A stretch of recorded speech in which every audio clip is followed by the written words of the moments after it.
যৌথবাহিনীর চলমান operation devil hunt প্রসঙ্গে রাজশাহীতে স্বরাষ্ট্র উপদেষ্টা যা বললেন, বিস্তারিত প্রতিবেদনে।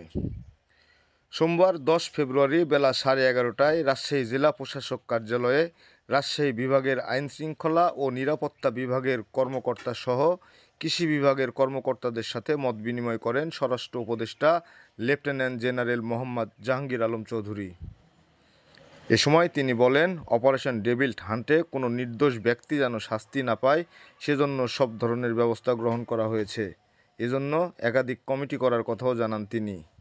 রাজশাহী জেলা প্রশাসক কার্যালয়ে সাংবাদিকদের এসব কথা বলেন স্বরাষ্ট্র উপদেষ্টা।